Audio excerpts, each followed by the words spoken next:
What's up, everybody, and welcome to a very special Super Bowl preview episode. Danny Parkins from 670 The Score Chicago was kind enough to join me to talk everything about Super Bowl 52, along with some tangential nonsense. I apologize for the audio issues, but Danny was cool enough to ignore it and pretend that I was doing a somewhat professional job. Make sure you follow him on Twitter at Danny Parkins and check out the Spiegel and Parkins Show every weekday from 9 a.m. to 1 p.m. on 670 a.m. or at 670thescore.com. Enjoy the show. First of all, Danny, I want to thank you for taking the time to join me. I know you're very busy, especially on a day like today when the Score has announced a pretty big acquisition in a multi-year deal with the Chicago Bulls. Score is now the home of the Bulls in addition to the Cubs, which is pretty sweet for me, as those are my two favorite teams in town as a north side of Chicago guy who was a kid in the 90s. So it's pretty sweet, kind of surreal, personally, to be honest, and it's great because unprecedented time. They were in a multi-year deal, and the company that owns WLS went bankrupt, terminated their existing contracts in the middle of the season. So there was never any reason to believe that this could have happened. So it came together in a matter of days, not months and years like it normally is. So it took all of us by surprise, but a winter sport professional property on a station that also has a summer sport like the Cubs in baseball. So it's a pretty good day for the station. I would imagine that left you guys almost scrambling a little bit. I heard you talking on the show today about finding someone else to do the pre and post show. So if you want us to start a campaign for you, maybe a little Twitter action, social media, we could make that happen. Yeah, no, I'm good on the Monday through Friday bit. We were mostly messing around with that, but yeah, they're bringing over the whole broadcast crew. So Steve Cashel will remain pre and post, and then obviously Chuck Swirsky and Bill Wennington on the call. I don't know about the production elements of the broadcast, like the behind-the-scenes people. They don't include me in any of those conversations. And then obviously most of the games are at night, so that's when, on after Bulls games. Lawrence will be on before some Bulls games. So we'll be moving stuff around, but it's going to be it's a great thing for the station, I can tell you that. That's awesome news. I'm really happy to hear that, and just exciting times for everybody over at 670 The Score. So back to you, though. I thought we could kick this off by maybe you giving me a little bit of your background and how you got to be where you are today in, I think, what most people would call a dream job. Yeah, I would be one of those people who would call it a dream job. Or the sped-up version of the timeline, I guess. The city moved to the northern suburbs in third grade, so I went to grade school and high school on the North Shore, graduated from New Trier, got my first taste of doing sports talk radio at New Trier's radio station, WNTH, did play-by-play for everything from girls volleyball up to and including our football team and basketball team, and did a one-day-a-week radio show before school that only my friends could listen to, like on a, media station. For comparison, the Score is 50,000 watts. That's where I got the bug for radio, applied to Syracuse University, got into their broadcasting program, which is the best in the country. A ton of student radio and student media and a little bit of professional media in the city of Syracuse. Ended up back in Syracuse after 10 months of unemployment / poker / degeneracy, living a block away from Murphy's Bleachers in Wrigleyville with my four friends from high school. We had a 5-bedroom place right in Wrigleyville. It was amazing. Then went back to Syracuse, did the Danny Parkins Show, 2-hour-a-day solo show for about 9 or 10 months. When I got Kansas City, also doing the Danny Parkins Show. Figured, Chicago was always my goal. I'd gone from market market 83 at Syracuse to market 33 in Kansas City. My goal was to get to somewhere in the teens, to keep moving my way up to Chicago. But they kept promoting me. I went from a 2-hour show solo to a 4-hour show with a co-host to me and that co-host moving into afternoons. And then we ended up being the #1 show in the city in afternoons over the course of 5.5 years. so all the time I was networking with people at the Score and at ESPN 1000 because I just wanted to be back in Chicago. And I got to a point a couple years into Kansas City. Once I got the afternoon show, I remember asking both people, like, hey, like, I'm not saying me and I'm not saying now, but, like, could there ever be a point in time where you would hire someone to do a show and the thing that they had done before that was afternoon drive in Kansas City? And both of them said yes, that was a big enough job. I was afternoon drive on the home of the Royals in an NFL market in the Midwest. And so since I was assured that I had reached a point where it was now possible to eventually make the Kansas City to Chicago jump, I stopped really looking at or thinking about going to Detroit or Cleveland or, not that they offered or anything like that, but I was at a point in my life where I was making enough money, I was successful, I was happy, I was at a good station working with good people. I had met a girl who be girlfriend, fiance, ultimately wife. So I was just happy and comfortable. And so I was ready to do the Kansas City thing until the Chicago thing came available, and I didn't know when that would be. But happened when Terry Boers retired, and I've been here just over a year. Well, we're happy to have you back in Chicago, and I'm glad that you got to trade in Kansas City barbecue ribs for Chicago deep dish pizza. Yeah, me too. I still miss the barbecue sometimes, but Kansas City's a great food city, but Chicago's a little better. I got to say, one of my favorite parts of your show is talk about food and the I Am Fat podcast and arguing over whether or not chili is a soup. Yeah, we try to have fun and not take it too seriously, and we're very, very passionate about food. So talk about what you love, and it comes through on the radio. So hence the I'm Fat podcast. I'm also happy to hear you, as a Syracuse guy, stick it to all those Northwestern snobs. So nicely done on that.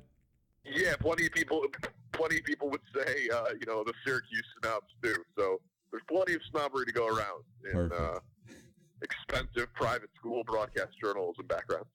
Well, let's talk a little bit about the biggest event of the week, which is obviously the Super Bowl. The lines have been moving all over the place, but I'm sure that you're following this, and maybe you can give me a little insight on where you're betting, taking the over-under, etc.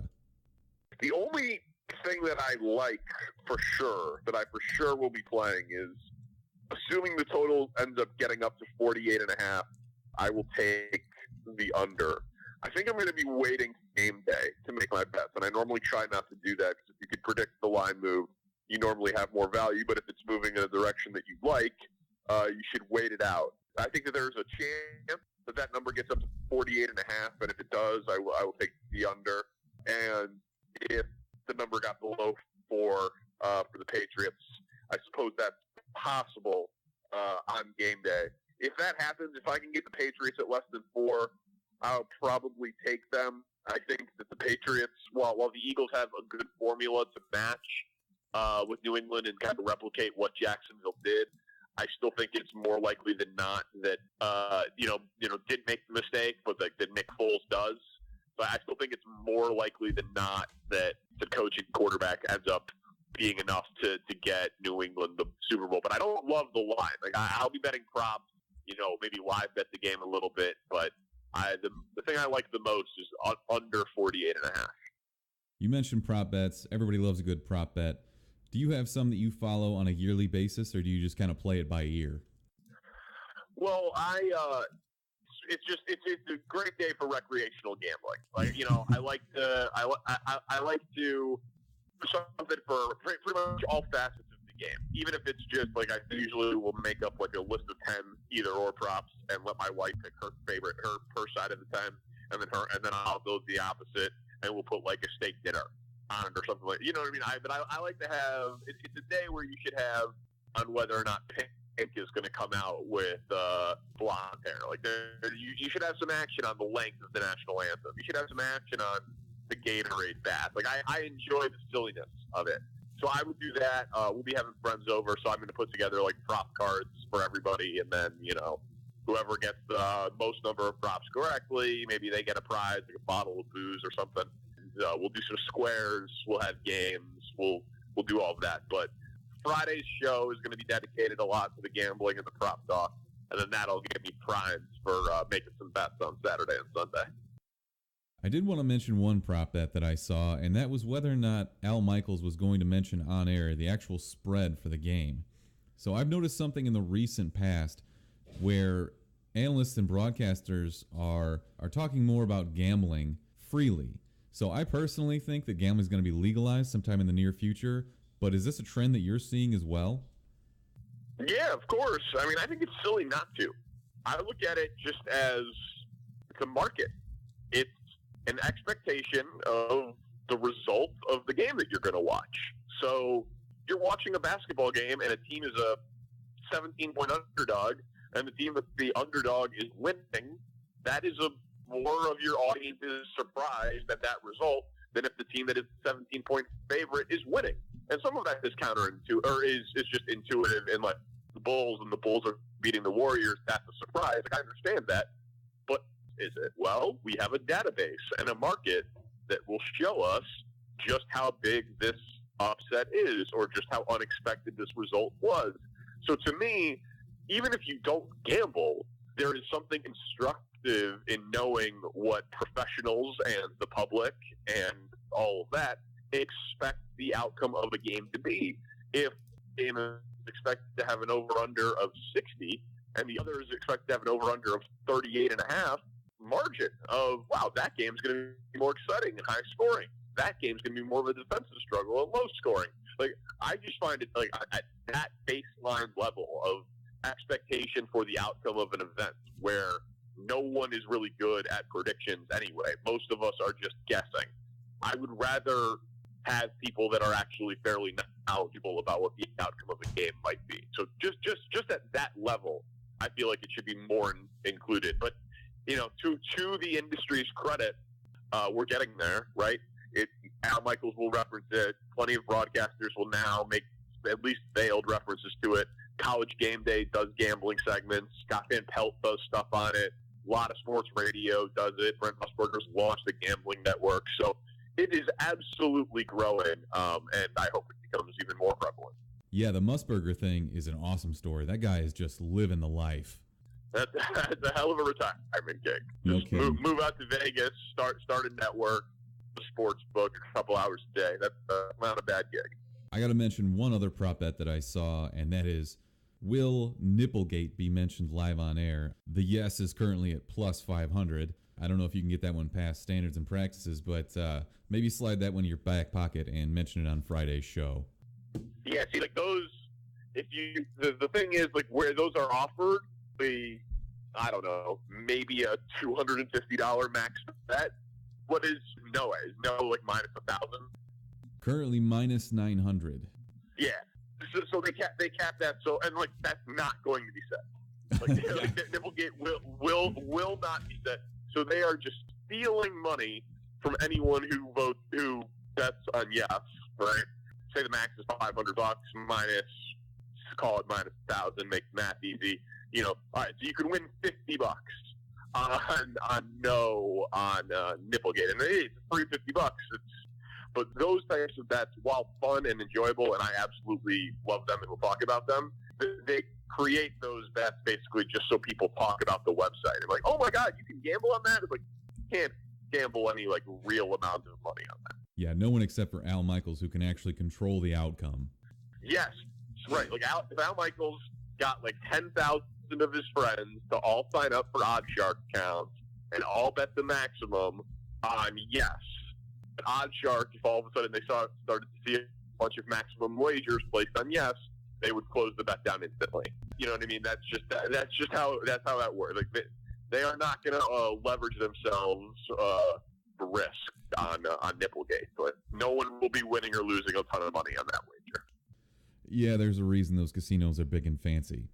So we have a debate on our show pretty recently about whether or not Tom Brady is more of a superhero or a villain. So one of us sees him as, Captain America. He plays for the Patriots. He's super good looking. And the other two of us see him as this billionaire, evil mastermind. So where would you fall on this in terms of Captain America or Lex Luthor? Well, I don't know if he's Lex Luthor. There's nothing particularly polarizing about Tom Brady other than that he wins. people are jealous of the winning, and then maybe you could say the cheating also, right? Like part of Spygate, part of Deflategate, and all that nonsense. But is more on Captain America. Like he looks like a quarterback, a 6th-round pick, overlooked at the beginning of his career through hard work, grit, and intelligence, and a fortuitous break for Drew Bledsoe, comes in, wins, clutch, supermodel wife, house with a moat, never says anything interesting, hundreds of millions of dollars. Like, everything about him is such like a carefully crafted public persona. Like, he's got some Derek Jeter in him in that way, but Derek Jeter also hated for, and then that is bred of jealousy. So, like, I don't look at him as a villain in the sport, because I think you've got to, like, are actually hateable. And I don't know that Tom Brady does anything that is really hateable. He just wins. And so everyone else is really jealous of him. And yeah, you're right. Like, his fans are Patriots fans, and they are Boston fans. And people from Boston can be a little or a lot annoying. But that's not Tom Brady being annoying. Like, so that's how I look at it. And I think he's probably going to win another one. That's fair enough. And I think you actually hit on something there with Tom Brady being uninteresting, because when Alex Reimer of WEEI called his daughter an annoying pissant, he didn't even come out and call the guy an asshole or anything like that. And credit to him for taking it in stride. But it got me thinking, do you have a favorite athlete media interaction or feud? Or have you crossed anything like that in your career? An athlete versus media stand-up involving me? No, not necessarily just you. Just maybe something you've witnessed by maybe somebody you worked with, or even just on the national stage like this. So, for example, one of my favorites is a few years back, I think 3 years ago, when Carmen DeFalco and Brandon Marshall got into it, and Brandon Marshall called him out and actually asked him if he would have a boxing match with him. So, for me, that's over the top ridiculous. Yeah, I mean, you include yourself in the, Billy Butler once, motherfucked me in the Royals clubhouse over the air that got back to him, and we ended up hashing it out and being cool. But it's always kind of interesting to be screamed at by a player in a clubhouse. Aheim used to call in my post-game show occasionally in Syracuse. He'd be driving home, and he's a Hall of Fame coach, and I would say something that he disagreed with, and he'd call up and yell at me about that. So, there's always stuff like who was a defensive lineman on the Chiefs. He was going off on Twitter and, like, telling Chiefs fans, like, jump off bridges. And I was like, probably shouldn't do that. He's like, you won't come see me and say it to my face. I'm like, I'm in the locker room every Wednesday. Like, I'll come tell you that was inappropriate. And I came in, and, like, he had to, like, be calmed down for a little bit, and then he came on the show and laughed about it later. So, it's a height of emotion, testosterone, pride. I couldn't do what those guys could do, so they're like, what the hell is this guy doing, saying something critical or whatever? But it's not personal, and the guys who are the real pros understand that it's a job, right? Like, what they do is amazing, and what they do generates so much interest and so much revenue that it supports sports radio industry and the sports television industry and the clothing industry and the endorsement industry and all of these sort of things that are just around the games they play. And I understand completely why that would be a nuisance to some or many of them, but it's also part of what drives the interest, that drives the fan interest, that drives their salaries as being 8 and 9 figures. So it's just part of the territory that comes with it. I try to never take it personally. That's an awesome story. That's great. And I got to be honest, if I said something to Joel Quenneville and he grabbed his crotch and yelled at me, I think I would be proud of that. Yeah, it's not, and that's the thing too. Like, for the kid in Boston, he's probably scared shitless because it's Tom Brady, and he could have easily lost his job over it if Brady would have made a big stink about it. But so that's probably a fairly terrifying thing for him. But if it's not that type of situation where it's like with a station or team where you've got a business relationship with, and it's just, I mean, DeFalco and Brandon Marshall's mad at you, and Brandon Marshall calls into your show and wants to fight you, like, wins in that exchange is Carmen DeFalco. Absolutely. I can't even imagine the rating boost they got out of that. Yeah, I mean, your name, it's like and it doesn't mean that you should go out of your way to like troll athletes. Like that's a terrible look, but they react to you in on some ways it's your opinion. And oh wow, Brandon Marshall's listening, and his name gets out there, and I want to listen the next day to see if that happens on that show. You know, so Sure. it's as long as your boss is cool with it, it's not something that I generally worry about. Well, I do appreciate you sharing your own personal story there. Back to the game, though. I was curious, can you remember a championship matchup that brought together two teams, two fan bases, two cities that were quite this detestable? Because Philly and Boston have got quite a reputation. Yeah, I mean, that's subjective, though. Kentucky have played each other in basketball championships. Those fan bases are relatively obnoxious. The Yankees and the Red Sox have played for AL championships before. Plenty of people find the Cubs to be, oh, you're the lovable losers. You're really in the third biggest media market with your multi-billionaire owner and your $160 million payroll and COFC. You know what I mean? So, like, anyone's annoyed of stuff that's outside of them. Now, I think that Philly's reputation is earned in a lot of ways, and I think the Boston thing is kind of funny. If you go back to pre-Red Sox breaking the curse, like Boston fans like had the self-loathing thing earned it. Like they were a big city that hadn't won in forever, and it had all sorts of utility and guys playing 25 years for the Bruins and never winning and all sorts of stuff. But then they get multiple Red Sox, they get 5 Super Bowls, and all of a sudden it's like title town. So like Boston fans have had to do identity, and some of them I'm sure deal with it well. Like Spiegel still says like that his dad still is the fatalistic Red Sox fan that expects like only bad things to happen to the organization. He's like, Dad, you won 3 World Series in 11 years. Like, what do you, you know what I mean? So, yeah, sometimes it takes a while for a fan base to adjust. So you take a lot of texts and some phone calls, and as we mentioned, there are some meatballs out there, probably myself included. And I'm wondering, out of all the stupid takes and questions that you might get, do you have a Hall of Fame? Like, do you hang any of these on your refrigerator? No. We don't take a lot of calls.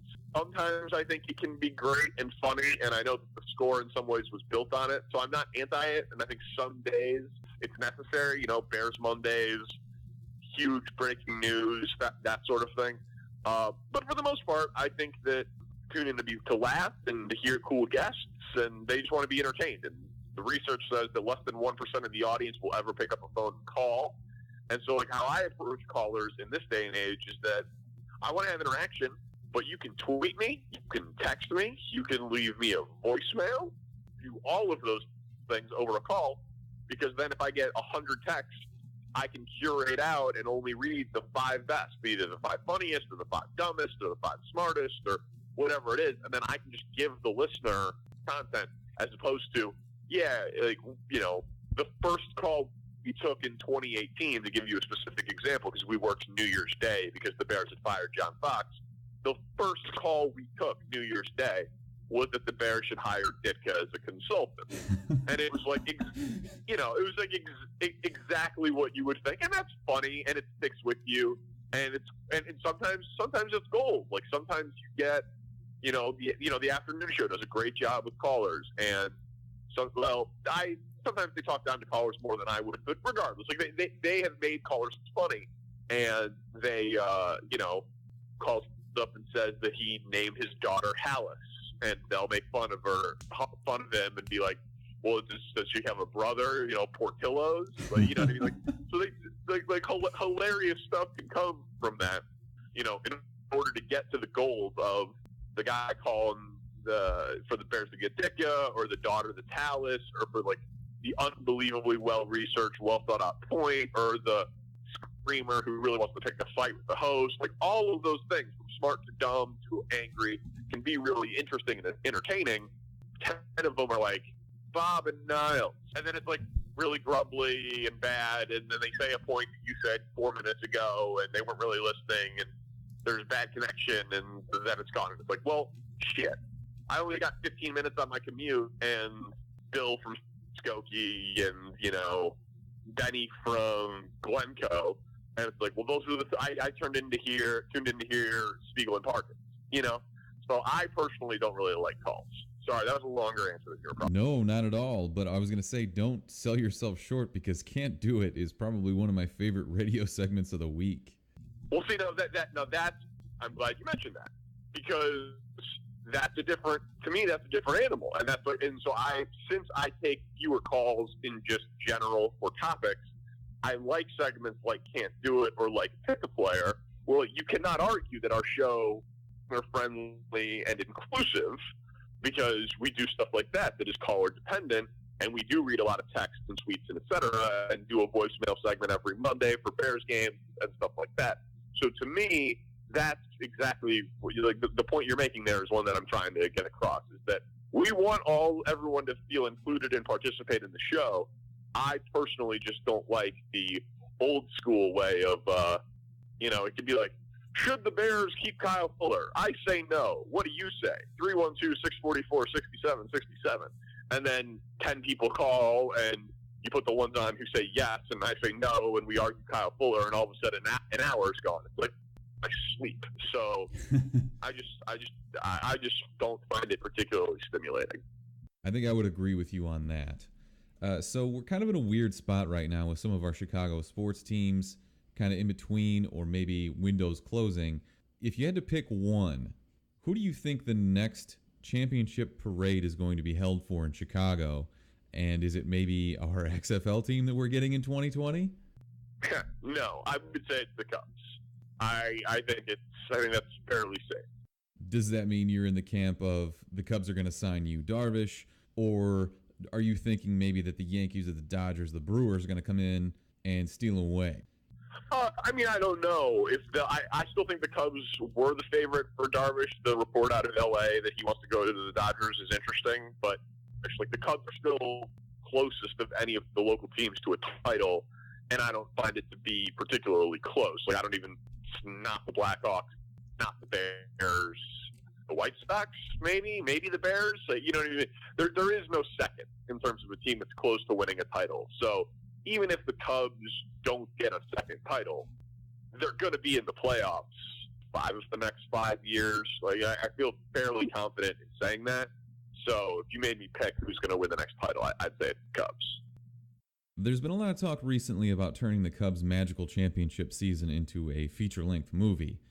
And a lot of sports movies are kind of hit or miss, but then you've got I, Tonya, which obviously was a very iconic moment from my childhood and is now a big Oscar player. So I was wondering, is there any sports story that you've seen that you think would work or you'd like to see turned into a feature-length film? It's good, like a sports story. I think the Negro Leagues is a fascinating piece of sports and American history that not a lot of people know about. The Negro Leagues Museum is actually in Kansas City, and I did some charitable work for them. And not only Jackie Robinson and Bob Gibson, but so was a Negro League player before he was a Cub. And so just the number of players that went through there, how it was a reflection of civil rights movement, stuff that led to sports being ahead of society. I think that there's absolutely something there. If you wanted to do a baseball movie in the pre-Jackie Robinson color bearer era of baseball, I would love to see that movie done well. I think that there's a good documentary still to be done on the 90s Bulls. Jordan had 30 for 30 about going to play baseball, but I think there's I think you could do an OJ 5-part series documentary on the 90s, and if you got Jordan to participate, I think that there could be some good stuff there that I would like to see.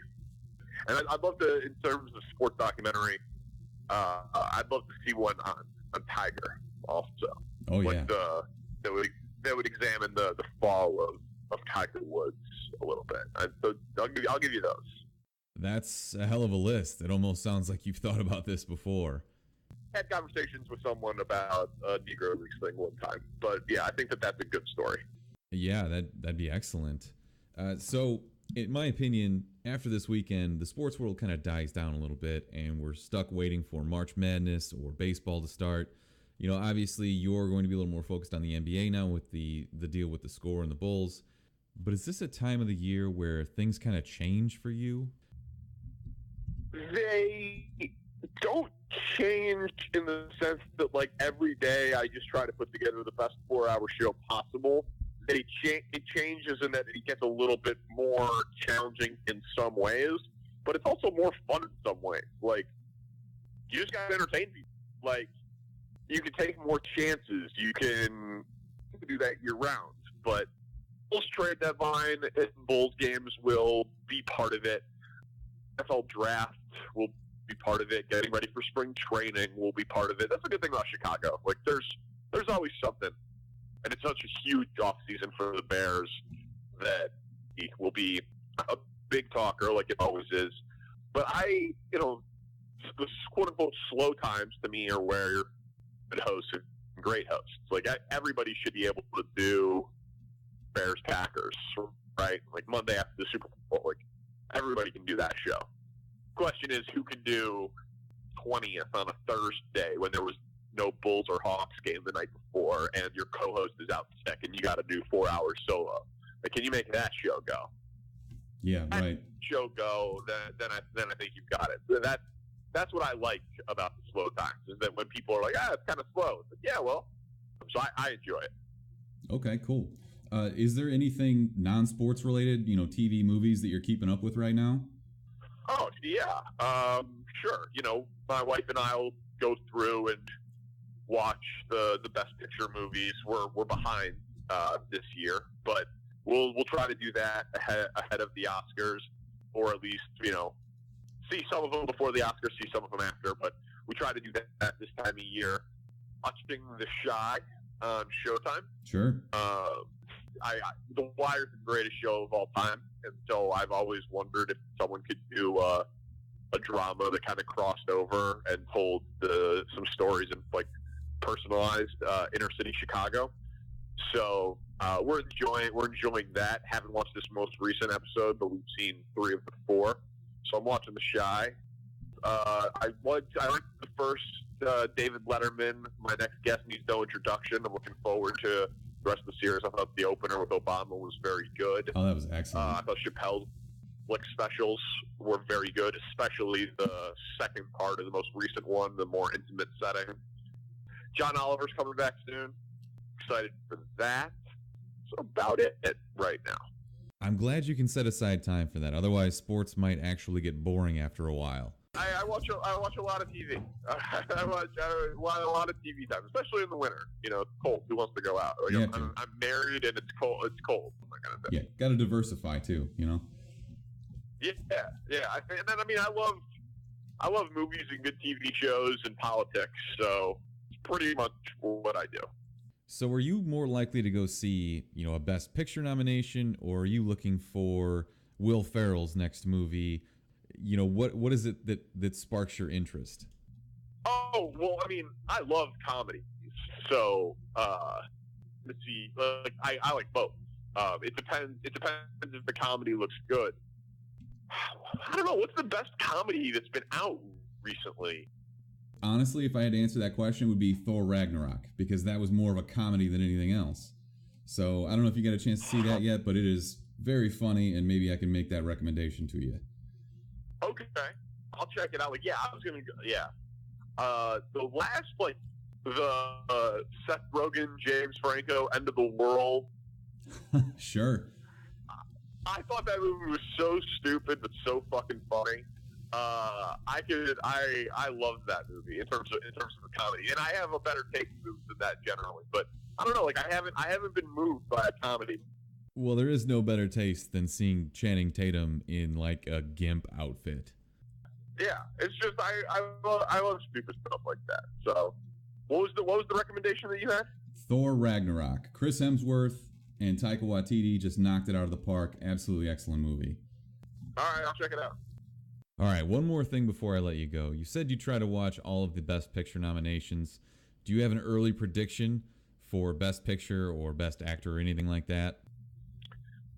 No, I'm not ready. I'm not ready to do that. I'm a journalism dork, so I love all that stuff. So I enjoyed the movie, but I understand some of the criticisms around it. I thought Meryl Streep was awesome, and she seems to win everything that she's nominated for, but it doesn't look like she's going to win this year. But I thought she was fantastic in The Post. So I enjoyed it. I was nominated, but I also, Spielberg, Hanks, Streep, the whole thing, very relevant topically to today. But I haven't seen I, Tonya yet, 3 Billboards yet. I have some work to do before I'm ready to handicap that one for you.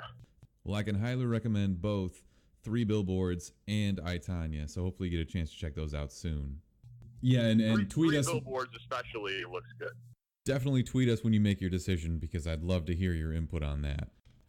Well, Danny, you've been incredibly generous with your time here, and I don't want to hold you up any further. Obviously, people can check you out weekdays from 9 to 1 on 670 The Score Chicago, or get your podcast on iTunes. Is there anything else you'd like to plug before I let you go? That's great, yeah. People can listen to the show or, follow me on Twitter at Danny Parkins. But, no, I appreciate you having me on, man. This was awesome. Thanks again, and we hope to talk to you again soon. Yeah, anytime. Thank you.